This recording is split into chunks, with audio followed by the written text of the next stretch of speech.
Once upon a time in a faraway land, there was a little girl who loved to draw. She would spend hours and hours drawing pictures of all the wonderful things she could imagine. And she was so good at it that her drawings were almost as real as the real thing. One day, while exploring her grandmother's attic, she found an old paintbrush hidden in a dusty box.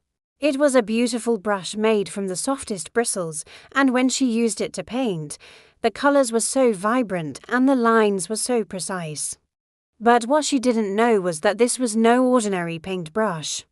It was a magic paintbrush that brought her drawings to life. When she first discovered this, she was so excited. She could draw a flower and then watch as it bloomed right before her eyes. She could draw a bird and then see it fly away into the sky.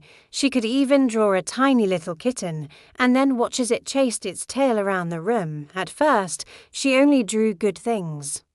Happy and beautiful things. She drew rainbows and unicorns, fairies and elves, talking animals and magical creatures. And each time she finished a drawing, she would give it a little kiss and then poof, it came to life.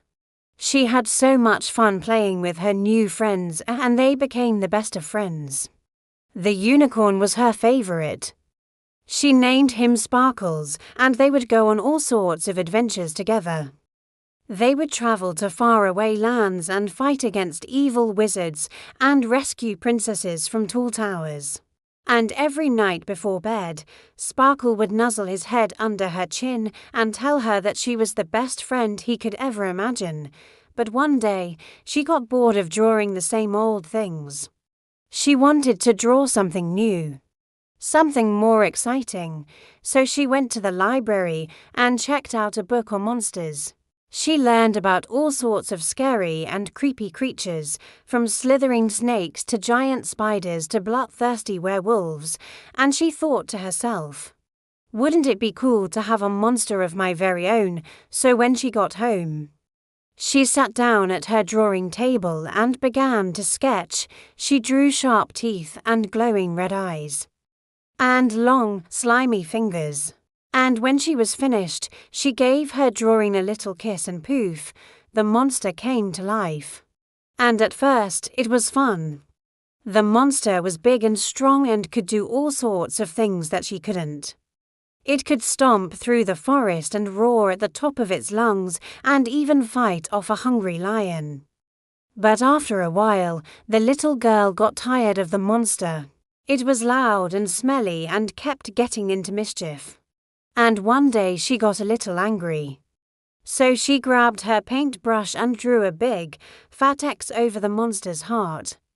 And then she gave her drawing a little kiss and poof, the monster disappeared. The little girl was very upset with herself. She had created something ugly and dangerous and then brought it to life. She realized that just because she had the power to make anything she drew come to life didn't mean she should use it for evil.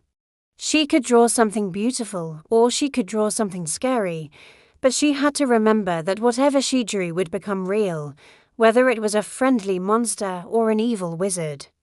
With great power comes great responsibility. From that day on, she used her magic paintbrush wisely. She drew all sorts of amazing things, not just monsters and magical creatures, but also pictures of people and places and things.